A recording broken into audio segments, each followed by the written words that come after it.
Okay, if you are cut out for teaching, that means you are suited to the teaching profession. You have the right personality for it. If you are cut out for life in the military, that means that you are suited to being a soldier. Yeah, it means that you are the kind of person who who has the right personality and the right qualities and the right skills to be a soldier.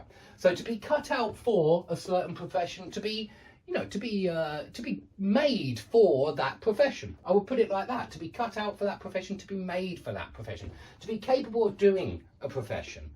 And so, you know, I found out very early that I'm not really cut out for life in the classroom.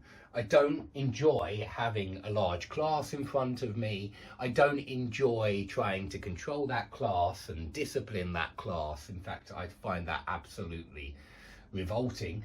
I prefer teaching, and it's not the same as crowd control. So if I want you to compare to be cut out for teaching, capable of doing that job, and to be up to or feel up to doing something. This one we use in more specific situations. This is for a profession usually. Yeah, I'm not cut out for teaching. I'm not cut out for life in the ambulance service.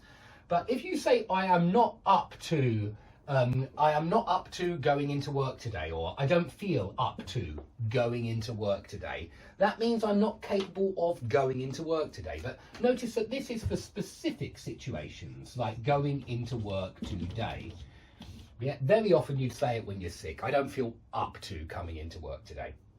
Now, two more phrasal verbs that came up when I was looking for work vocabulary. When you call for something, you publicly demand that that's a good idea. You know, you publicly demand something to happen. So, I mean, it's not just publicly demand. It has a few different nuances, call for. But you might say the government has called for, the government has called for incentives to be introduced so that we can hire more teachers, something like that. And that would mean they publicly demand it. But if you speak out against something, this is kind of the opposite of call for something. Because when you call for something, you state in public that it's a good idea and that you are in favour of it. But when you speak out against something, you do it in public, but you are against this idea. Yeah, so you might speak out against abortion, and that means that you publicly declare that you think abortion is a bad thing, that it doesn't help society, that it harms society, or the people involved maybe.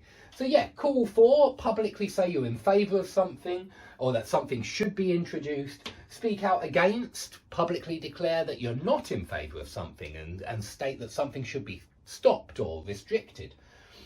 Okay, the glass ceiling is usually a reference, a metaphor for the fact that women can't get to the top of the company. And that glass ceiling, it stops women from getting to the very top positions because they're dominated by men. And we call that the glass ceiling in a company.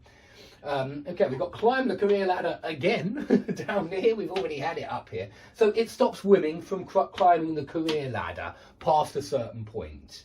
And lastly, the gender pay gap is the difference between the money that women earn and the money that men earn in the same industry or in the same company. And so it's about, I mean, this is certainly referring to something that, well, many would argue is unfair, that it's unfair that women get paid lower for the same job that a man does. Okay, and so that's just some initial work vocabulary. We're going to get some more next time as well. If you have any questions about any of these words, please, as always, put them under the video, put them on the Q&A section, and I will answer them within 24 hours. Well, I promise I will try to answer them within 24 hours. So far, I have managed it. Okay, so thanks for watching, and I'll see you all in the next class.